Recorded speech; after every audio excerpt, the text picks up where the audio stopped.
ವಿದ್ಯಾರ್ಥಿಗಳೇ, ಇವತ್ತು ರೋಧಕಗಳ ಜೋಡಣೆಯ ಲೆಕ್ಕಗಳನ್ನು ಬಿಡಿಸುವಂತಹ ಪ್ರಯತ್ನವನ್ನು ಮಾಡೋಣ. ವಿಜ್ಞಾನ ಒಂದು ಪಠ್ಯಪುಸ್ತಕದಲ್ಲಿ ಬರುವಂತಹ ಲೆಕ್ಕಗಳ ಒಂದು ಸರಣಿ ವಿಡಿಯೋಗಳನ್ನು ನಾನು ಆರಂಭ ಮಾಡೀನಿ.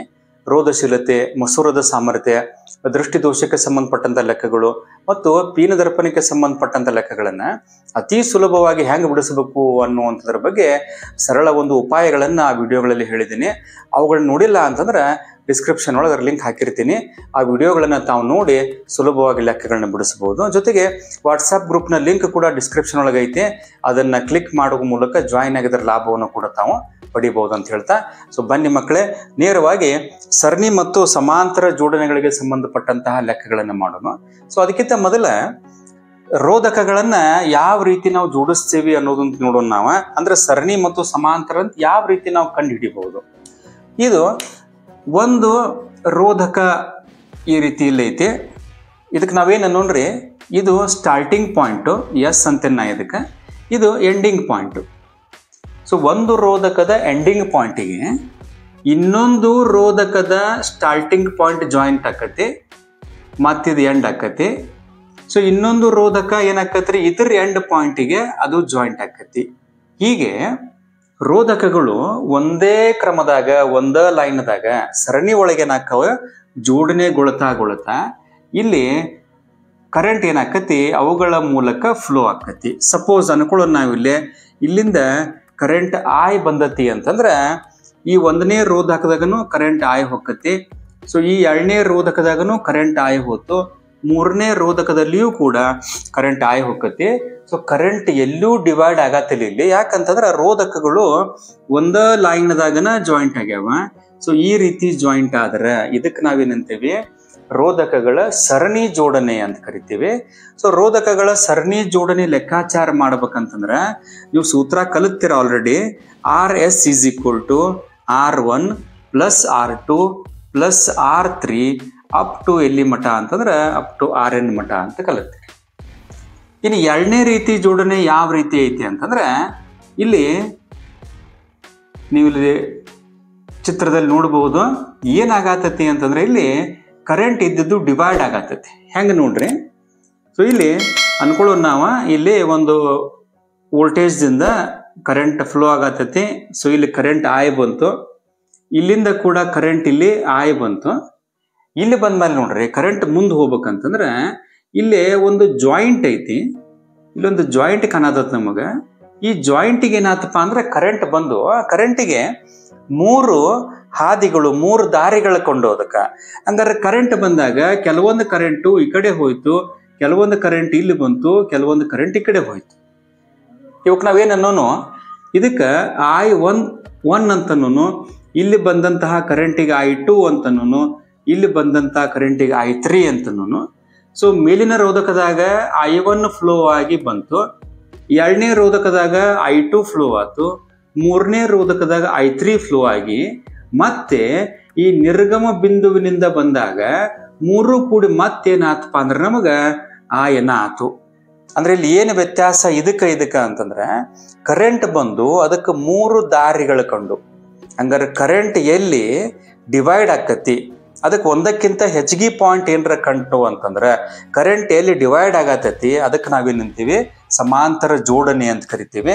ಇದನ್ನ ಲೆಕ್ಕಾಚಾರ ಮಾಡುವಂತ ಸೂತ್ರ ನೀವು ಕಲಿತೀರಿ. 1/Rp = 1/R1 + 1/R2 + 1/R3 up to 1/Rn ಅಂತ ಕಲಿತೀರಿ. ಅಂದ್ರೆ ನಮಗೇನಾಕತಿ ಅಂದ್ರೆ ಇಲ್ಲಿ ಲೆಕ್ಕಾಚಾರ ಮಾಡುವಾಗ ನಮ್ಗೆ ಇನ್ನೂ ಕ್ಲಿಯರ್ ಆಕತ್ರಿ, ಯಾವ್ದು ಸರಣಿ ಯಾವ್ದು ಸಮಾಂತರ. ಕೆಲವೊಮ್ಮೆ ಎಷ್ಟು ಗೊಂದಲ ಅಂತಂದ್ರೆ ಅದು ಸರಣಿ ಹಾಗೆಯೂ ಕಾಣಿಸ್ತಾ ಇರ್ತೈತಿ, ಜೊತೆಗೆ ಸಮಾಂತರ ರೀತಿಯಲ್ಲೂ ಕಾಣಿಸ್ತಾ ಇರ್ತೈತಿ. ಎಲ್ಲಾ ರೀತಿಯ ಸಮಸ್ಯೆಗಳನ್ನ ಒಂದೊಂದಾಗಿ ನಾ ಬಿಡಿಸ್ತೀನಿ. ಸ್ವಲ್ಪ ವಿಡಿಯೋ ಲೆಂಗ್ದಿ ಆಗ್ಬೋದು, ಸ್ವಲ್ಪ ಪೇಷನ್ಸ್ ಇಟ್ಟು ಲೆಕ್ಕಗಳನ್ನ ನೀವು ಕಲಿತ್ರಿ ಅಂತಂದ್ರೆ ಸುಲಭವಾಗಿ ಇದರಲ್ಲಿ ಅಂಕಗಳನ್ನ ಗಳಿಸ್ಬೋದು. ಹಾಗಾಗಿ ಒಂದನೇ ಲೆಕ್ಕ ಯಾವ ರೀತಿ ಕೇಳ್ತಾರ, ಸಿಂಪಲ್ದಿಂದ ಕಾಂಪ್ಲೆಕ್ಸ್ ಲೆಕ್ಕದ ಮಟ್ಟನ ತಗೊಂಡು ಹೋಗ್ತೀನಿ. ಹಂಗಾರೆ ಒಂದನೇ ಲೆಕ್ಕ ಹೆಂಗೈತಿ ಅನ್ನೋದನ್ನ ನಾವು ನೋಡೋಣ ಇಲ್ಲಿ. ಇಲ್ಲಿ ಈ ಚಿತ್ರದೊಳಗ ಮೇಲೆ 4 ಓಮ್ ಮತ್ತು 4 ಓಮ್ನ 2 ರೋಧಕಗಳನ್ನು ಜೋಡಿಸ್ಯಾರ. ಕೆಳಗಡೆ 30, 20 ಮತ್ತು 60 ರೋಧಕಗಳ ಒಂದು ಜೋಡಣೆಯನ್ನ ಮಾಡಿದಾರ. ಇಲ್ಲಿ ಪ್ರಶ್ನೆ ಏನು ಕೇಳ್ಯಾರ ಅಂತಂದ್ರೆ, ಇಲ್ಲಿ ಒಟ್ಟು ರೋಧವನ್ನ ಲೆಕ್ಕಾಚಾರ ಹಾಕಿ ಅಂತ ಕೇಳಿದಾರ. ಸೊ ಒಟ್ಟು ರೋಧ ಲೆಕ್ಕಾಚಾರ ಹಾಕಿ ಅಂತಂದಾಗ ಸೊ ನಾವಿಲ್ಲಿ ಏನು ಅಬ್ಸರ್ವ್ ಮಾಡಬೇಕು ಅಂತಂದ್ರೆ ಸೊ ರೋಧಕಗಳು ಯಾವ ರೀತಿ ಜೋಡಣೆ ಆಗ್ಯಾವ, ಸರಣಿ ಒಳಗದಾವು, ಸಮಾಂತರದಾಗ ಅದಾವು, ಅಥವಾ ಎರಡೂ ರೀತಿ ಅದಾವು ಅನ್ನೋದನ್ನ ಫಸ್ಟ್ ನಾವು ಕಂಡ್ಕೋಬೇಕಾಗತಿ. ಹಂಗಾರೆ ಇಲ್ಲಿ ನಾವು ಅಸ್ಯೂಮ್ ಏನ್ ಮಾಡೋಣಪ್ಪ ಅಂದ್ರೆ ಇಲ್ಲಿಂದ ಕರೆಂಟಿಗೆ ಬರಾತತಿ, ಕರೆಂಟ್ ಐ ಅನ್ನೋದು ಬರಾಕತ್ತೈತಿ. ಸೊ ಕರೆಂಟ್ ಐ ಅಂತ ಬಂದಾಗ ನೋಡ್ರಿ ನೀವು ಇಲ್ಲೂ ಕೂಡ ಕರೆಂಟ್ ಐ ಅನ್ನ ಬಂತು. ಸೊ ಇಲ್ಲಿ ವಾಹಕ ಎಲ್ಲೂ ಡಿವೈಡ್ ಆಗಿಲ್ಲ, ಅಂದ್ರ ಇದ್ರೊಳಗನು ಕರೆಂಟ್ ಆಯನ ಬಂತು, ನೇರವಾಗಿ ಬಂದಿದ್ರ ಕರೆಂಟ್ನು ಆಯನ ಬಂತು. ಸೊ ಔಟ್ಪುಟ್ ಇಲ್ಲಿ ಕರೆಂಟ್ ಆಯನ ಬಂತು. ಅರ್ಥ ಏನು ಅಂದ್ರೆ ಇವು ಎರಡೂ ಸರಣಿ ಒಳಗ ಜೋಡಣೆ ಆಗ್ಯಾವ ಅಂತ ಒಂದು ಗುರುತಾತು. ಹಾಗೆ ಕರೆಂಟ್ ಈ ರೀತಿ ಫ್ಲೋ ಆಗುತ್ತಾ ಇಲ್ಲಿ ಬಂದು ಆಯ್ ಕರೆಂಟ್ ಬಂದಾಗ ನೋಡ್ಬೋದು ನೀವು ಇಲ್ಲಿ ಕರೆಂಟಿಗೆ ಇಲ್ಲಿ ಬಂದಾಗ ಇಲ್ಲಿ ಜಾಯಿಂಟ್ ಸಿಕ್ತು ನಮಗ. ಈ ಜಾಯಿಂಟ್ ಸಿಕ್ಕಾಗ ಇಲ್ಲಿ ನಮಗ ಕರೆಂಟ್ 3 ವೇ ಸಿಕ್ಕುರಿ, ಕರೆಂಟ್ಗೆ 3 ದಾರಿ ಸಿಕ್ಕುರಿ.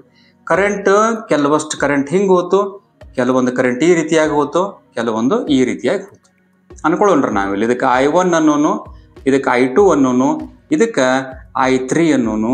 ಹಂಗಾರೆ ಕರೆಂಟ್ ಡಿವೈಡ್ ಆಯಿತು ಅಂದ್ರೆ ಅದಕ್ಕೆ ನೀವು ಸಮಾಂತರ ಜೋಡಣೆ ಅನ್ನಬೇಕು. ಹಂಗಾರೆ ಇಲ್ಲಿ 30, 20, 60 ಯಾವ ರೀತಿ ಅದಾವ ಅಂದ್ರೆ ಇವು ಸಮಾಂತರದಲ್ಲಿ ಜೋಡಣೆಗೊಂಡವ. ಹಂಗಾರೆ ನಾವು ಲೆಕ್ಕ ಏನು ಮಾಡ್ಬೇಕೀಗಂತಂದ್ರೆ ಸರಣಿ ಲೆಕ್ಕವನ್ನ ಮಾಡಬೇಕು ಮತ್ತು ಸಮಾಂತರ ಲೆಕ್ಕವನ್ನ ಫಸ್ಟ್ ಮಾಡ್ಬೇಕಾಗತ್ತ. ಹಂಗಾರೆ ಮೊದಲು ಒಂದೊಂದಾಗಿ ಅಗದಿ ಸಿಂಪಲ್ ಆಗಿ ಮಾಡೋಣ್ರಿ. ಮೊದಲು ಸರಣಿ ಲೆಕ್ಕ ಮಾಡೋನು. ಯಾವಾಗಿರ್ಲು ಈ ರೀತಿ ಲೆಕ್ಕ ಕೊಟ್ಟಾಗ ನಾವಾಗೆ ಬರ್ಕೊಂಡ್ಬಿಡೋಣ್ರಿ. ಏನನ್ನೋನು ಇದಕ್ಕೆ R1 ಅನ್ನೋನು, ಇದಕ್ಕೆ R2 ಅಂತ ಹೇಳೋನು, ಇದಕ್ಕೆ R3, ಮಿಡಲ್ 1 ಇದ್ದಿದ್ದು R4, ಎಂಡ್ ಇದ್ದಿದ್ದು R5 ಅಂತ ನಾವು ಹೆಸರು ಇದಕ್ಕೆ ಕೊಟ್ಕೊಳ್ಳೋಣ್ರಿ. ಹಂಗಾರೆ ಫಸ್ಟ್ ನಾವು RS ಅನ್ನ ಕಂಡುಹಿಡೋನು. ಅಂದ್ರೆ ಮೊದಲು ಯಾವುದು ವೀಕ್ ಐತಿ ಅದನ್ನ ಲೆಕ್ಕ ಮಾಡೋಣ್ರಿ. ಹಂಗಾರೆ ಸರಣಿ ಏನೈತ್ರಿ ಸುಲಭವಾಗಿ ಮಾಡ್ಬೋದು. ಹಂಗಾರೆ ವೀಕ್ ಇದೆ ಐತೆ ಅನ್ಕೊಂಡು ಇದನ್ನ ಮಾಡೋಣ್ರಿ. ನಾವು ಲೆಕ್ಕ ಮಾಡಾಕ ಸುಲಭ ರೀ ಇದು. RS = R1 + R2. ನೇರವಾಗಿ ಅವುಗಳ ಸಂಕಲನವನ್ನ ಮಾಡಿಬಿಟ್ರೆ ನಮಗೆ ಉತ್ತರ ಸಿಗ್ತೈತಿ.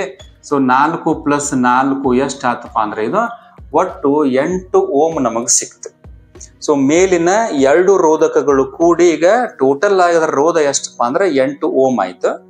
ಇನ್ನ ಇದ್ರ ಲೆಕ್ಕಾಚಾರ ಮಾಡೋನು. ಸಮಾಂತರದಾಗ ಐತಿ, ಅದಕ್ಕೆ ಏನ್ ಹಾಕತ್ರಿ ಸೂತ್ರ ನಮಗ 1/Rp = 1/R1 + 1/R2 + 1/R3 up to 1/Rn ಇರ್ತೈತಿ.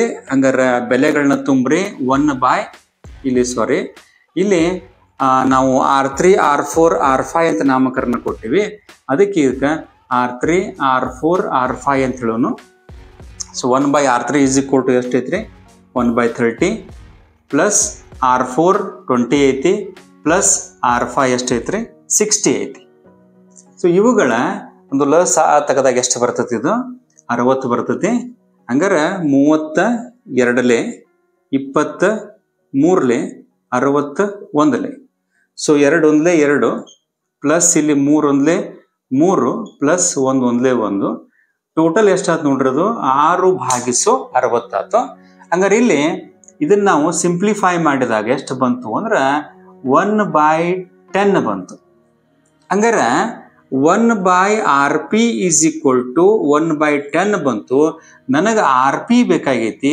ಹಂಗಾರೆ RP ಬೇಕಾದಾಗ ಇದನ್ನ ತಿರುವು ಮುರು ಮಾಡಿಬಿಡ್ರಿ. 1/10 ಇದ್ದಿದ್ದು 10/1 ಆಕತಿ. ಅಂದ್ರೆ ನಾವು ಅದನ್ನ 10 ಅಂತ ಬರಿತೀವಿ. ಸೊ ನನಗ ಕೆಳಗಿನ ರೋಧಕದ ಎಷ್ಟು ಸಿಕ್ತಪ್ಪ ಅಂದ್ರೆ ಜೋಡಣೆದು 10 ಓಮ್ ಸಿಕ್ತು. ಸ್ವಲ್ಪ ಇಲ್ಲಿ ಸೂಕ್ಷ್ಮವಾಗಿ ಅಬ್ಸರ್ವ್ ಮಾಡ್ರಿ. ಈ ಡಯಾಗ್ರಾಮ್ ಏನಾಕತಿ ನೋಡ್ರಿ ಸದ್ರಿ. ಸೊ ಮ್ಯಾಲಿಂದ ನೋಡ್ರಿ, ಮ್ಯಾಲಿನ ಡಯಾಗ್ರಾಮ್ ಏನಾಯ್ತು, ಎರಡೂ ಕೂಡಿಸೋದು ಒಂದ ಆಗೈತಿ ರೋಧ ರೀ. ಟೋಟಲ್ 8 ಐತಿ. ಹಂಗಾರೆ ಮ್ಯಾಲಿಂದ 8 ಓಮ್ ಆತು. ಕೆಳಗಿಂದ 3 ಕೂಡಿ ಎಷ್ಟಾಗೈತಿ ನಮಗ 10 ಆಗೈತಿ. ಹಂಗಾರ ನಾ ಕೆಳಗಿನ ರೋಧವನ್ನ ಯಾವ ರೀತಿ ಬರಿತೇನು ಅಂದ್ರೆ 3 ಕೂಡಿಸಿ ಎಷ್ಟಾಗೈತದು 10 ಓಮ್ ಆಗೈತಿ. ಹಂಗಾರ ನಮ್ಮ ಡಯಾಗ್ರಾಮ್ ಯಾವ ರೀತಿ ಬಂತು ನೋಡ್ರಿ. ಈಗ ಈ ರೀತಿ ಇದ್ದಂತ ಡಯಾಗ್ರಾಮ್ ಈ ರೀತಿ ಆತ. ಒಟ್ಟು ರೋಧವನ್ನ ಕೇಳ್ಯಾನ. ಹಂಗಾರೆ ನೀವ ನೋಡ್ರಿ, ಅಬ್ಸರ್ವ್ ಮಾಡ್ರಿ. ಇಲ್ಲಿ ಕರೆಂಟ್ ಆಯ್ ಬರತತಿ. ಇದ್ರ ಒಳಗೆ ನೋಡ್ರಿ ಎಲ್ಲೂ ವೈರ್ ಡಿವೈಡ್ ಆಗಿಲ್ಲ. ಇದ್ರಾಗನು ಕರೆಂಟ್ ಆಯನ ಐತಿ, ಹೊರಗನ್ನು ಕರೆಂಟ್ ಆಯ್ ಬಂತು, ಇತರ ಮೂಲಕನು ಕರೆಂಟ್ ಆಯನ ಬಂದತಿ. ಹಂಗಾರೆ 8 ಮತ್ತು 10 ಇವೆರಡು ಹೆಂಗದಾವ ಅಂದ್ರೆ ಈಗ ಸರಣಿ ಒಳಗದಾವ. ಹಂಗಾರೆ ಸರಣಿ ಒಳಗೆ ಅದಾವ ಅಂದಾಗ ಇದ್ರ ಒಟ್ಟು ರೋಧ ಬೇಕಾಗೈತಿ ನಮಗೆ. ಮತ್ತೆ ಇದು ನೋಡ್ರಿ, ಇದು ಫಸ್ಟ್ ಲೆಕ್ಕಾಚಾರ, ಇದು ಎರಡನೇ ಲೆಕ್ಕಾಚಾರ, ಇನ್ನು ಮೂರನೇ ಲೆಕ್ಕಾಚಾರ ಏನಪ್ಪಾ ಅಂತಂದ್ರೆ ಇಲ್ಲಿ ಮತ್ತೆ ಇಲ್ಲಿ ನಮಗೆ RS = R1 + R2 ಅಂತ ನಾವು ಮಾಡಿದಾಗ ಇಲ್ಲಿ ಏನಾಯ್ತು ನೋಡ್ರಿ, 8 Ω + 10 Ω.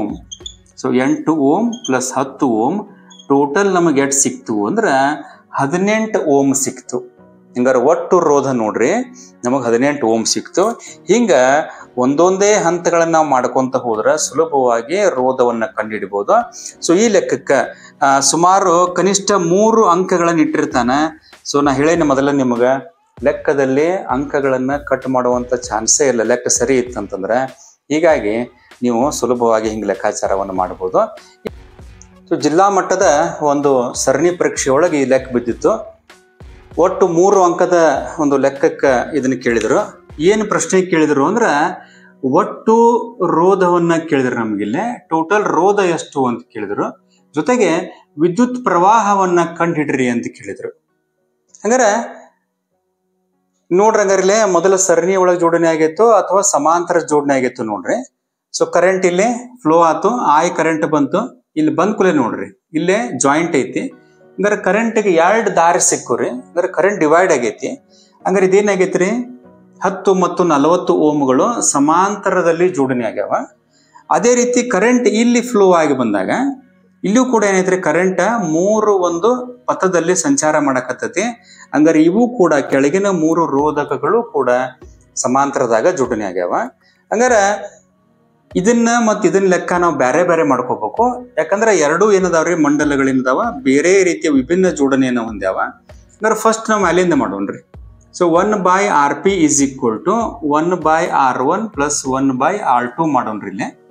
ಸೊ ನಾವು ಮೊದಲು ನಾಮಕರಣ ಮಾಡಿಬಿಡೋದಕ್ಕೆ ಇದು R1, ಇದು R2, ಇದು R3, middle 1 R4, last 1 R5. ಹಂಗಾರೆ 1/10 + 1/40. So that is equal to ಲಸ ಎಷ್ಟು ಬಂದ್ರೆ 40 ಬರ್ತತೆ. ಸೊ 10 4 41. ಸೊ 4 1 4 + 1 5/40 ಆಯ್ತು. ಸೊ ನಾವು ಇದನ್ನು ಸಿಂಪ್ಲಿಫೈ ಮಾಡಿದಾಗ 1/8 ಬರ್ತದೆ. ಸೊ 1/Rp = 1/8 ಬಂತು. ನನಗೆ Rp ಬೇಕಾಗೈತಿ. ಸೊ Rp ನನಗೆ ಎಷ್ಟು ಸಿಕ್ತು ಅಂತಂದ್ರೆ ಇಲ್ಲಿ 8 Ω ಸಿಕ್ತು. ಇನ್ನ ಕೆಳಗಿನ ಜೋಡಣೆಯನ್ನ ಸಿಂಪ್ಲಿಫೈ ಮಾಡ್ರಿ. ಸೊ ಇದನ್ನ ಆಗಲೇ ಲೆಕ್ಕದಾನ ಮಾಡೀನಿ. ಸೇಮ್ 30 20 60 ಏನದಾವ್ರಿ ರೋಧಕಗಳದಾವ. ಹಂಗಾರೆ ಇತರ ಉತ್ತರ ಎಷ್ಟು ಬಂದತಿ ಅಂದ್ರೆ ಎರಡನೇ ಒಂದು ಜೋಡಣೆಯ ಉತ್ತರ 10 Ω ಬಂದತಿ. ಹಂಗಾರೆ ಟೋಟಲ್ ರೋಧ ಎಷ್ಟು ಹಾಕತ್ ನೋಡ್ರಿ. ಹಂಗಾರೆ ಸಿಂಪ್ಲಿಫೈ ಮಾಡಿದಾಗ ಮತ್ತೆ ನೋಡ್ರಿ, ಇದೆಲ್ಲ ಕೂಡಿ ಇದು ಒಂದ ರೋಧ ಆತು. ಇವು 3 ಕೂಡಿದಾಗ 10 Ω ಏನಾಗೈತಿ, ಇದು ಕೂಡ ಒಂದ ರೋಧ ಆಗೈತಿ. ಇಲ್ಲಿ ಕರೆಂಟ್ ಡಿವೈಡ್ ಆಗಿಲ್ಲ ಅಂತಂದಾಗ ಇವೆರಡು ಸರಣಿ ಒಳಗೆ ಹಾಕವ. ಹಂಗಾರೆ ಇಲ್ಲಿ ನನಗೆ ಒಟ್ಟು ರೋಧ ಎಷ್ಟು ಸಿಗ್ತತಿ ಅಂತಂದ್ರೆ 18 Ω ರೋಧ ಸಿಕ್ತಿ ನನಗೆ. ಟೋಟಲ್ ನನಗೆ 18 Ω ಸಿಕ್ತು. ಹಂಗಾರೆ ಒಟ್ಟು ವಿದ್ಯುತ್ ಪ್ರವಾಹ ಎಷ್ಟು ಅಂತ ಕೇಳ್ಯಾರ. ಹಂಗಾರೆ ನಮಗೇನು ಸೂತ್ರ ಗುರುತೈತಿ ಅಂತಂದ್ರೆ ಓಮ್ನ ನಿಯಮ ಪ್ರಕಾರ V = IR ಅಂತ ಗುರುತೈತಿ. ಸೊ ಇಲ್ಲಿ ವೋಲ್ಟೇಜ್ ಎಷ್ಟು ಐತಿ ಅಂದ್ರೆ ಲೆಕ್ಕದಾಗ 12 ವೋಲ್ಟ್ ಅಂತ ಕೊಟ್ಟಿದ್ದಾರೆ. ಯಾಕಂದ್ರೆ ನನಗೆ I ಬೇಕಾಗೈತಿ. I ಇಲ್ಲೇ ಇರಲಿ, R ಈ ಕಡೆ ತೊಗೊಂಬರೋನು. ಸೊ I = ಏನಾತಿರೋದು V/R ಆಯ್ತು.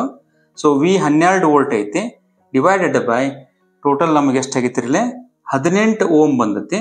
ಹಂಗಾರೆ ಇದನ್ನ ಸಿಂಪ್ಲಿಫೈ ಮಾಡಿದಾಗ ಎಷ್ಟು ಆಕತ್ ನಮಗೆ ಇಲ್ಲಿ 0.6 ವೋಲ್ಟ್ ಏನೋ ಬರ್ತದೆ. ಇದು 0.6 ವೋಲ್ಟೇಜ್ ಅನ್ನುವಂತ ನಮಗೆ ಆನ್ಸರ್ ಸಿಕ್ತು. ಸೊ ಈ ಲೆಕ್ಕಾಚಾರಕ್ಕೆ ಏನ್ರಿ ನಮಗೆ ಒಟ್ಟು 3 ಅಂಕಗಳು ಬರ್ತಾವ. ಇನ್ನು ಮುಂದೆ ಇರುವಂತ ಲೆಕ್ಕ ನೋಡ್ರಿ ಯಾವ ರೀತಿ ಕೊಟ್ಟಾನ. ಒಂದು ಸ್ವಲ್ಪ ಕ್ಲಿಷ್ಟಕರ ಲೆಕ್ಕ ಐತಿ, ಆದ್ರೂ ಸುಲಭವಾಗಿ ಇದನ್ನು ಮಾಡೋಣ. ಇಲ್ಲೊಂದು ಲೆಕ್ಕ ಯಾವ ರೀತಿ ಕೊಟ್ಟ ನೋಡ್ರಿ. ಒಂದು ವೈರ್ನ ರೋಧ R ಇದೆ. ಇದನ್ನು 5 ಸಮಭಾಗಗಳಾಗಿ ತುಂಡು ಮಾಡಲಾಗಿದೆ ಮತ್ತು ಸಮಾಂತರವಾಗಿ ಜೋಡಿಸಲಾಗಿದೆ. ಹೀಗೆ ಮಾಡಿದಾಗ ಅದರ ರೋಧ R' ಆಗಿದೆ. R ಮತ್ತು R' ಅನುಪಾತವನ್ನ ಕಂಡು ಹಿಡಿಯಿರಿ ಅಂತ ಹೇಳ್ಯಾರ. ಹಂಗಾರೆ ಇಲ್ಲಿ 5 ಸಮಭಾಗಗಳಾಗಿ ತುಂಡು ಮಾಡ್ಯಾರ ಅಂತಂದ್ರೆ ನಮಗೆ ಏನು ಗುರುತಾತು ಅಂತಂದ್ರೆ ಇಲ್ಲಿ ಏನದನ್ನ ರೋಧ ಐತಿ ಅದನ್ನ 5 ಸಮಭಾಗಗಳಾಗಿ ವಿಂಗಡಣೆ ಮಾಡ್ಯಾರಂತ. ಅಂದ್ರೆ R/5 ಈ ರೀತಿ ಟೋಟಲ್ ಆಗಿ 5 ಸಾರಿ ಏನ್ ಮಾಡ್ಯಾರ ಅದನ್ನ ಸಮಭಾಗಗಳಾಗಿ ತುಂಡು ಮಾಡ್ಯಾರ. ತುಂಡು ಮಾಡಿ ಏನ್ ಮಾಡ್ಯಾರ ಅಂತ ಸಮಾಂತರವಾಗಿ ಜೋಡಿಸಿದಾಗ, ಸೊ ಅವುಗಳನ್ನು ಸಮಾಂತರವಾಗಿ ಜೋಡಿಸ್ಯಾರ. ಹಂಗಾರೆ ನಾವೇನ್ ಮಾಡೋಣ ಇಲ್ಲಿ ನಮ್ಮ ಫಾರ್ಮುಲಾ ಹಚ್ಬಿಡೋಣ್ರಿ. So 1/Rp is equal to ನಮಗೇನು ಗೊತ್ತೈತಿ 1/R1 plus 1/R2 plus 1/R3 up to 1/Rn ಅಂತ ಗೊತ್ತೈತಿ. ಹಂಗಾರೆ ನಮಗಿಲ್ಲಿ 5 ಸಮರೋಧಗಳೇನು ಗೊತ್ತಾಗ್ಯಾವ, R/5 ಗೊತ್ತಾಗ್ಯಾವ. ಹಾಗಾಗಿ ಬೆಲೆಗಳನ್ನು ಆದೇಶ ಮಾಡ್ರಿ. 1/R1 ಎಷ್ಟು R/5 ಪ್ಲಸ್ 1/R2 ಎಷ್ಟು ಅದು ಕೂಡ ಏನ್ರಿ R/5, R3 ಅದು ಕೂಡ R/5, R4 ಅದು ಕೂಡ R/5. ಯಾಕಂದ್ರೆ 5 ಸಮಭಾಗಗಳಾಗಿ ವಿಂಗಡಣೆ ಮಾಡ್ಯಾರಂದಾಗ ಸೊ ನಾವು 5 ರೋಧಕಗಳನ್ನು ತಗೊಂಡ ಇದ್ರ ಲೆಕ್ಕಾಚಾರವನ್ನ ನಾವು ಮಾಡೋಣ. ಸೊ ಲೆಕ್ಕಾಚಾರ ಮಾಡ್ಬೇಕಂದ್ರ ನೀವು ನೋಡಿರಿ, ಈಗ 1/R/5 ಅಂತ ಬಂದಾಗ 5 ಏನಕತ್ರಿ ಮ್ಯಾಲ ಹೋಗತಿ. ಸೊ ಮ್ಯಾಲ ಹೋದಾಗ ಅದು ಏನಾತಪ್ಪ ಅಂತಂದ್ರೆ 5/6 ಅಂತ ಆಕತಿ.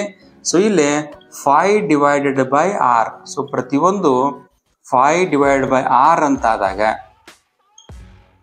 ಸೊ ಲಸ ತೆಗಿರಿ, ಲಸ ಎಷ್ಟು ಬಂತ್ರಿ 6 ಬಂತು. ಸೊ ಇಲ್ಲಿ ಆಸ್ ಯೂಸುವಲ್ ಬಿನ್ ರಾಶಿ ಲೆಕ್ಕಾಚಾರ ಮಾಡಿದಂಗ್ರಿ 6 ಒಂದಲೇ 6 ಅಂತ ಆಕತಿ. ಸೊ ಇಲ್ಲಿ 5 ಪ್ಲಸ್ 5 ಪ್ಲಸ್ 5 ಪ್ಲಸ್ 5 ಪ್ಲಸ್ 5 ನಮ್ಗೆ ಎಷ್ಟು ಸಿಕ್ತು ಅಂದ್ರೆ 25/R ಸಿಕ್ತು. ಇದೇನು ಅಂದ್ರೆ 1/R' is equal to 25/R. ಯಾಕಂದ್ರೆ ಅವ್ರು ಹೇಳ್ಯಾರ ಲೆಕ್ಕದಾಗ ರೋಧ ಟೋಟಲ್ R' ಆಗಿದೆ ಅಂದಾರ, ಅದಕ್ಕೆ 1/R' ಈಸ್ ಈಕ್ವಲ್ ಟು ಎಷ್ಟಾತ್ರಿ 25/6 ಆತು. ಈಗ ಈ R ಅನ್ನ ಈ ಕಡೆ ತಗೊಂಡ್ಬಂದಾಗ ಸೊ ಭಾಗಿಸೋ ಐತಿ, ಈ ಕಡೆ ತಂದಾಗ ಗುಣಿಸೋ ಆಕತಿ. ಹಂಗಾರ ನನಗೇನು ಗೊತ್ತಾತಪ್ಪ ಅಂದ್ರ R/R' ಈಸ್ ಈಕ್ವಲ್ ಟು ಇಲ್ಲಿ ಬಂದಾಗ ನನಗೆ ರೋಧ ಎಷ್ಟು ಅಂತ ಕೇಳ್ಯಾರ. ಸೊ ನನಗೆ ರೋಧ ಎಷ್ಟು ಸಿಕ್ತಿರ್ಲಿ 25 ಓಮ್ ಅಂತ ಸಿಕ್ತು.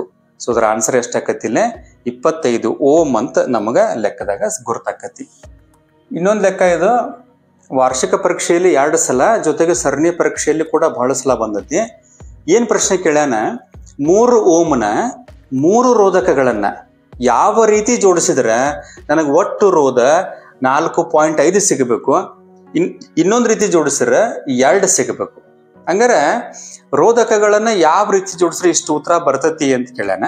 ಹಂಗಾರೆ ನಾವಿಲ್ಲಿ ಏನ್ ಮಾಡ್ಬೇಕ್ರಿ, ಪರೀಕ್ಷೆ ಒಳಗೆ ಈ ರೀತಿ ಪ್ರಶ್ನೆ ಬಿದ್ದಾಗ ಇವೇನ್ ಮಾಡ್ಬೇಕು, ಒಂದೊಂದಾಗಿ ಲೆಕ್ಕಾಚಾರವನ್ನ ನಿಮ್ಮ ಆನ್ಸರ್ ಬುಕ್ನಾಗ ಮಾಡ್ಕೊಂತ ಹೋಗ್ಬೇಕು. ಹಂಗಾರೆ ಫಸ್ಟ್ ಏನ್ ಮಾಡೋಣ್ರಿ, ನಾವು ಸರಣಿ ಕ್ರಮದಲ್ಲಿ ಜೋಡಿಸೋನು. ಹಂಗಾರೆ ಸರಣಿ ಕ್ರಮದಾಗ ಜೋಡಿಸೋದಾಗ ಏನಾಕತ್ ನೋಡ್ರಿ, 3 ಓಮ್ನ 3 ರೋಧಕಗಳು. ಸೊ ಸರಣಿ ಒಳಗೆ ಫಸ್ಟ್ ಜೋಡಿಸಿದಾಗ ಹಂಗಾರೆ 3 ಎಷ್ಟು ಅದಾವಂತೀವು 3 ಓಮ್ ಅದಾವಂತ. ಹಂಗಾರೆ 3 ಓಮ್ ಇದ್ದಾಗ ಸರಣಿ ಇದ್ದಾಗ ನಾವೇನ್ ಮಾಡ್ತೀವ್ರಿ, ಎಲ್ಲವನ್ನು R1 plus R2 plus R3 ಮಾಡ್ತೀವಿ. ಅವಾಗ 3 + 3 + 3 ಮಾಡಿದಾಗ ಉತ್ತರ ಎಷ್ಟು ಬಂತ್ರಿ 9 ಓಮ್ ಬಂತು. ಆದ್ರೆ ನಮಗೇನು ಕೇಳ್ಯಾನವ 4.5 ಬರಬೇಕು ಅಥವಾ 2 ಓಮ್ ಬರಬೇಕು ಅಂತ. ಸೊ ಸರಣಿ ಒಳಗೆ ಲೆಕ್ಕಾಚಾರ ಮಾಡ್ರೆ ಬರಂಗಿಲ್ಲ. ಇನ್ನು ಎರಡನೇದು ಏನ್ ಮಾಡೋಣ, ನಾವು ಸಮಾಂತರದಲ್ಲಿ ಜೋಡಣೆ ಮಾಡಿದಾಗ ಏನ್ ಆಕತಿ ಅನ್ನೋದು ನೋಡೋಣ್ರಿ. ಸೊ ಈ ರೀತಿ ಮಾಡಿದಾಗ ನಮ್ಗೆ ಏನ್ ಆನ್ಸರ್ ಬರ್ಬೋದು. ಸೊ 3 ಏನದಾವ್ರಿ 3 ಓಮ್ಗಳು ಅದಾವ. ಹಂಗಾರೆ 1/3 ಪ್ಲಸ್ 1/3 ಪ್ಲಸ್ 1/3 ಮಾಡಿದಾಗ ಲಸ 3 ಬಂತು. ಸೊ ಇಲ್ಲಿ 3 ಒಂದ್ಲೆ 1 + 1 + 1 ಎಷ್ಟಾತ್ರಿ ಇದು 3/3 ಆತು. ಹಂಗಾರೆ ಆನ್ಸರ್ ಎಷ್ಟು ಬಂತ್ರಿ 1 ಬಂತು. ಹಂಗಾರೆ ಸಮಾಂತರದಲ್ಲಿ ಜೋಡಿಸಿದಾಗ ಕೂಡ ಏನಾಗತ್ತೆ, ನಮಗಿಲ್ಲಿ ಅವ್ರಿಗೆ ಕೇಳಿದಂತ ಆನ್ಸರ್ ನಮಗ್ ಸಿಗವಲ್ದು. ಹಂಗಾರೆ ರೋಧಕಗಳನ್ನ ಹೆಂಗೆಲ್ಲ ಜೋಡಿಸ್ಬೋದು ಅಂದಾಗ್ರಿ ನೆನಪಿಟ್ಬಿಟ್ರಿ ಮಕ್ಕಳೇ, 4 ರೀತಿ ರೋಧಕ ಜೋಡಿಸ್ಬೋದು ನಾವು. ಈ ರೀತಿ ಲೆಕ್ಕಾಚಾರ ಬಂದಾಗ ನೀವೇನ್ ಮಾಡ್ಬೇಕ್ರಿ, 4 ರೋಧಕಗಳನ್ನ ಆ ರೀತಿಯಾಗಿ ಜೋಡಿಸಿ, ನಾ ಹೇಳ್ದಂಗೆ ಜೋಡಿಸಿ ಲೆಕ್ಕಾಚಾರ ಮಾಡ್ರಿ, ಆನ್ಸರ್ ಸಿಗ್ತೈತಿ. ಹಂಗಾರೆ ಇದು 1ನೇ ಸರಣಿ ಆಯ್ತು, 2ನೇ ಸಮಾಂತರ ಆಯ್ತು. 3ನೇದು ಏನಪ್ಪಾ ಅಂತಂದ್ರೆ ಹೆಂಗ ಜೋಡಿಸ್ಬೋದು, 1 ಸರಣಿ 2 ಏನ್ ಮಾಡ್ಬೋದು ಅಂದ್ರೆ 2 ಸಮಾಂತರವಾಗಿ ಜೋಡಿಸ್ಬೋದು. ಸೊ ಈ ರೀತಿಯಾಗಿ ನಾವೇನ್ ಮಾಡ್ಬೋದ್ರಿ, 3rd ಟೈಪ್ ಈ ರೀತಿಯಾಗಿ ಜೋಡಿಸ್ಬೋದು ನಾವು. ಹಂಗಾರೆ ಈಗ ಏನ್ ಮಾಡೋಣ್ರಿ, ಈಗ ಟ್ರೈ ಮಾಡೋಣ. ಇದು 3 ಓಮ್, ಇದು 3 ಓಮ್, ಇದು 3 ಓಮ್ ಐತಿ. ಹಂಗಾರೆ ಈ ಲೆಕ್ಕಾಚಾರ ಹೆಂಗ್ ಮಾಡ್ತೀರಿ ನೋಡ್ರಿ, ಯಾವಾಗಿರ್ಲು ಇದು ಸರಣಿ ಒಳಗೈತಿ, ಕರೆಂಟ್ ಡಿವೈಡ್ ಆಗೈತಿ, ಇಲ್ಲೇ ಇದು ಸಮಾಂತರದಾಗೈತಿ. ಸೊ ಫಸ್ಟ್ ಸಮಾಂತರ ಲೆಕ್ಕವನ್ನು ಮಾಡ್ಕೊಳ್ಳೋನು. ಹಂಗಾರ ಇತರ ಆನ್ಸರ್ ಏನಾಕತ್ ನೋಡ್ರಿ, 1/3 + 1/3. ಸೊ ಲಸ 3 ಬಂತು, 3 ಒಂದಲೇ 3 ಒಂದಲೇ. ಸೊ ಇಲ್ಲಿ 1 + 1 ಎಷ್ಟಾತ್ರಿ, 2/3 ಆಯ್ತು. ಹಂಗಾರ ನಮಗೆ 1/RP = 2/3 ಆಗೈತಿ. ನನಗೆ RP ಬೇಕಾಗೈತಿ. ಹಂಗಾರ RP = ಎಷ್ಟು ಆಕತಿ ಹೇಳ್ರಿ, ಇಲ್ಲಿ 3/2 ಆಕತಿ. ಹಂಗಾರೆ ಆನ್ಸರ್ ನಂಗೆ ಎಷ್ಟು ಸಿಕ್ತಿಲ್ಲ, 1.5 ಓಮ್ ಸಿಕ್ತು. ಎತ್ತರದು ಈ ಸಮಾಂತರ ಜೋಡಣೆ ಲೆಕ್ಕ ರೀ. ಸಮಾಂತರ ಜೋಡಣೆ ಆದಾಗ ಇತರ ಟೋಟಲ್ ಆಗಿ ನನಗೆ 1.5 ಸಿಕ್ಕಾಗ ಇದೇನಾತಪ್ಪ ಅಂದ್ರೆ ನನಗೆ 1.5 ಈ ರೀತಿ ಜೋಡಣೆ ಆಯ್ತು. ಮ್ಯಾಲಿಂದನೂ ಹೋತಿದ್ದು, ಕೆಳಗಿಂದನೂ ಹೋತು. ಟೋಟಲ್ ನಂಗೆ ರೆಸಿಸ್ಟೆನ್ಸ್ ಎಷ್ಟು ಸಿಕ್ತಿರಿಲ್ಲಿ, 1.5 ಸಿಕ್ತು. ಹಂಗಾರ 3 ಮತ್ತು 1.5 ಹೆಂಗಾದಪ್ಪ ಅಂದ್ರೆ ಈಗ ಸರಣಿ ಒಳಗೆ ಜೋಡಣೆ ಅದು. ನೆನಪಿಡ್ರಿ, ಯಾವಾಗಿರ್ಲು ಸಮಾಂತರ ಜೋಡಣೆ ಲೆಕ್ಕ ಮಾಡ್ರಿ ಅಂತಂದ್ರೆ ಆ ಸಮಾಂತರ ಜೋಡಣೆ ಉತ್ತರ ಏನು ಬರ್ತತಿ, ಯಾವಾಗ ಅದು ಸರಣಿ ಒಳಗೆ ಜೋಡಣೆ ಆದಂಗ. ಹಂಗಾರೆ ಏನಾಯ್ತು ನೋಡ್ರಿ, ಇಲ್ಲಿ ನಮಗ 3 ಮತ್ತು 1.5 ಐತಿ. ಸರಣಿ ಒಳಗದಾವ ಹೇಳ್ತೀರಿ ನೀವು. RS = ಲೆಕ್ಕ ಮಾಡ್ತೀರಿ, 3 + 1.5 ಎಷ್ಟಾಯ್ತು ನೋಡ್ರಿ, ಇದು 4.5 ಓಮ್ ಬಂತು. ಹಂಗಾರೆ ನನಗೆ ಆನ್ಸರ್ ಏನು ಬಂತ್ರಿ, ಒಂದನೇ ಆನ್ಸರ್ ಸಿಕ್ತು. ಯಾವ ರೀತಿ ಜೋಡಿಸಿದರೆ ಅಂದಾಗ ಈ ರೀತಿ ಮಂಡಲ ಸಂಕೇತವನ್ನು ತೆಗೆದ ನೀವು ಲೆಕ್ಕಾಚಾರ ಮಾಡಿ ಈ ರೀತಿ ಜೋಡಣೆ ಮಾಡಿದರೆ ನಮಗೆ ಸಿಗುವಂತ ಉತ್ತರ 4.5 ಬರುತ್ತದೆ ಅನ್ನೋದನ್ನ ಹೇಳಬೇಕು. ಇನ್ನು 4ನೇ ರೀತಿ ಜೋಡಣೆ ಹೆಂಗಂತಂದ್ರೆ, ಒಂದು ಸರಣಿ 2 ಸಮಾಂತರ ಅದಾವ. ಇನ್ನೇನ್ ಮಾಡ್ಬೇಕು ಹೇಳ್ರಿ, 2 ಸರಣಿ 1 ಸಮಾಂತರ. ಸೊ ಈ ರೀತಿಯಾಗಿ ಜೋಡಣೆ ಮಾಡ್ಬೇಕು ನೀವು. ಸೊ ಈ ರೀತಿ ಲೆಕ್ಕಾಚಾರ ಕೊಟ್ಟಾಗ ನಾ ಹೇಳಿದಂತಹ 1, 2, 3, 4 ಜೋಡಣೆಗಳ ನೆನಪಿಟ್ರಿ. ಇವು ನೆನಪಿಟ್ರಿ ಅಂದ್ರೆ 4 ಜೋಡಣೆಯನ್ನ ನಾವು ಲೆಕ್ಕಾಚಾರ ಮಾಡಿ ನೋಡಿದಾಗ ನಮ್ಗೆ ಉತ್ತರ ಗೊತ್ತಾಕತಿ. ಸೊ ನಿಮ್ಮ ಆನ್ಸರ್ ಪೇಪರ್ನಾಗ 4 ರೀತಿ ಜೋಡಣೆ ಲೆಕ್ಕಾಚಾರ ಮಾಡ್ರಿ, ಉತ್ತರ ಹೆಂಗ್ ಬರ್ತೈತಿ ನೋಡೋಣ್ರಿ. ಸೊ ಇಲ್ಲಿ ಮತ್ ನೋಡ್ರಿ 3 ರೋಧಕ ಅದಾವ ನೋಡ್ರಿ. ಹಂಗಾರಿಲ್ಲೇ ಸೊ ಇವೆರಡು ಸರಣಿ ಒಳಗದಾವ, ಇದೊಂದು ಸಮಾಂತರದಾಗೈತಿ. ಮೊದಲು ಸರಣಿ ಮಾಡ್ಕೊಳ್ಳೋಣ್ರಿ. ಹಂಗಾರೆ ಸರಣಿ ಎಷ್ಟು ಬಂತಪ್ಪ 3ನೇ ಲೆಕ್ಕದಾಗ ಅಂದ್ರೆ RS = 3 + 3 ಎಷ್ಟು ಬಂತ್ರಿ, ನಮಗೆ 6 ಬಂತು. ಇದು ಸಮಾಂತರದಾಗ ಐತಿ. ಸೊ ಸಮಾಂತರದಾಗಿದ್ದಾಗ ಲೆಕ್ಕಾಚಾರ ಹೆಂಗ್ ಬಂತು ನೋಡ್ರಿ. ಹಂಗಾರೆ ನಮಗಿದ್ನ ಸೊ ಇಲ್ಲಿ ನಮಗಿದು 3 + 3 ಹೋಗಿ 6 ಆತಿದು. ಹಂಗಾರೆ ಇದೆಲ್ಲಾ ಕೂಡ ನನಗೆ ಏನಾತಪ್ಪ ಅಂದ್ರೆ ಈಗ ಈ ರೀತಿ ಡಯಾಗ್ರಾಮ್ ಆಕತ್ರಿ. ಇದು 6 ಆತು. ಇದೆಷ್ಟು ಐತ್ರಿ, 3 ಆಯ್ತು. ಹಂಗಾರೆ 6 ಮತ್ತು 3 ಸಮಾಂತರದಾಗ ಅದು ಲೆಕ್ಕಾಚಾರ ಮಾಡ್ರಿ. 1/RP = 1/6 + 1/3. ಸೊ LCM ಎಷ್ಟು ಆಕತ್ ನೋಡ್ರಿ, LCM 6 ಆಕತಿ. 6 ಒಂದಲೇ 3 ಎರಡ್ಲೆ 1 ಒಂದಲೇ 1 + 2 ಒಂದಲೇ 2 3/6 ಆತು. ಸೊ 1/RP = 3/6 ಆಗೈತಿ. ನನಗೆ RP ಬೇಕಾಗೈತಿ. ಸೊ RP = ತಿರುವು 3 ಮಾಡ್ರಿ, ಅದನ್ನ 3/6 ಆತು. 3 ಒಂದಲೇ 3 ಎರಡ್ಲೆ ಎಷ್ಟು ಬಂತು ನನಗೆ, ಉತ್ತರ 2 ಬಂತು. ಹಂಗಾರ ನನಗೆ ಈ ರೀತಿ ಜೋಡಣೆ ಮಾಡಿದಾಗ ನನಗೆ ಆನ್ಸರ್ ಏನು ಬಂತ್ರಲ್ಲ 2 ಬರ್ತೈತಿ. ಹಂಗಾರ ಒಟ್ಟಾರೆಯಾಗಿ ನಾವು ರೋಧಕಗಳನ್ನ 4 ರೀತಿ ಜೋಡಿಸಬಹುದು. ಈ ರೀತಿ ಸಮಸ್ಯೆ ಬಂದಾಗ ಈಗ ಜೋಡಿಸಿ ಲೆಕ್ಕಾಚಾರ ಮಾಡ್ರಿ, ನಿಮಗೆ ಉತ್ತರ ಸಿಗತೈತಿ. ಇನ್ನು ಇದೇ ರೀತಿಯಾಗಿ ಏನು ಪ್ರಶ್ನೆ ಕೇಳ್ತಾರಂತಂದ್ರೆ, ಒಂದು 3-4 ರೋಧಕಗಳನ್ನ ಕೊಟ್ಟ ಇವುಗಳನ್ನ ಯಾವ ರೀತಿ ಜೋಡಿಸಿದ್ರೆ ಗರಿಷ್ಠ ರೋಧವನ್ನ ಪಡ್ಕೋಬಹುದು, ಯಾವ ರೀತಿ ಜೋಡಿಸಿದ್ರೆ ಕನಿಷ್ಠ ರೋಧವನ್ನ ಪಡ್ಕೋಬಹುದು ಅಂತ ಕೇಳ್ತಾರೆ. ಸೊ ಇದಕ್ಕೆ ಆನ್ಸರ್ ಏನ್ ಬರೀರಿ, ಗರಿಷ್ಠ ರೋಧ ಅಂತ ಯಾವಾಗಲೂ ಕೇಳಿರಪ್ಪ ಅಂತಂದ್ರೆ ಸರಣಿಯಲ್ಲಿ ಜೋಡಿಸಬೇಕು ಅಂತ ಬರೀರಿ. ಕನಿಷ್ಠ ರೋಧ ಹೆಂಗ ಪಡಿಬಹುದು ಅಂತಂದಾಗ ಸಮಾಂತರದಲ್ಲಿ ಜೋಡಿಸಬೇಕು ಅಂತ ನೀವು ಆನ್ಸರ್ನ ಬರೀಬೇಕು. ಸೊ ಈಗ ನಿಮ್ಮ 10th ಸಿಲೆಬಸ್ಗೆ ಸಂಬಂಧಪಟ್ಟಂಗ ಸೊ ಈ ರೀತಿಯಾಗಿ ಒಂದು 3-4 ರೀತಿಯಲ್ಲಿ ನಿಮ್ಮ ವಾರ್ಷಿಕ ಪರೀಕ್ಷೆಗೆ ಪ್ರಶ್ನೆಗಳನ್ನ ಕೇಳಬಹುದು. ಸೊ ಇನ್ನೂ ಕಾಂಪ್ಲಿಕೇಟೆಡ್ ಬಹಳಷ್ಟು ಏನದಾವ್ರಿ ನಮಗ ರೋಧಕಗಳ ಜೋಡಣೆ ಅದಾವ. ಸೊ ನಿಮ್ಮ ಸಿಲೆಬಸ್ಗೆ ಅಷ್ಟೊಂದು ಕೇಳಲ್ಲ ಅಂತ ನಾ ಅನ್ಕೊಂಡಿನಿ. ಹಾಗೇನಾದ್ರು ನಿಮಗೇನಾದ್ರು ಸಮಸ್ಯೆ ಇದ್ರೆ ಸೊ ಕಮೆಂಟ್ ಒಳಗ ಆ ಪ್ರಶ್ನೆಯನ್ನ ನೀವು ಹಾಕಿದಿರಿ ಅಂತ ಅದನ್ನ ನಾನು ನಿಮಗೆ ಬಿಡಿಸಿಳುವಂತ ಪ್ರಯತ್ನವನ್ನ ಮಾಡ್ತೀನಿ. ಹೀಗಾಗಿ ರೋಧಕಗಳ ಜೋಡಣೆಯ ಬಗ್ಗೆ ಲೆಕ್ಕಗಳನ್ನ ತಾವು ಬಿಡಿಸ್ತೀರಿ ಅನ್ನುವಂತ ಆಶಾಭಾವನೆಯಿಂದ ಈ ವಿಡಿಯೋನ ಇಲ್ಲಿಗೆ ಮುಗಿಸ್ತಾ ಇದ್ದೀನಿ. ಎಲ್ಲರಿಗೂ ಧನ್ಯವಾದಗಳು.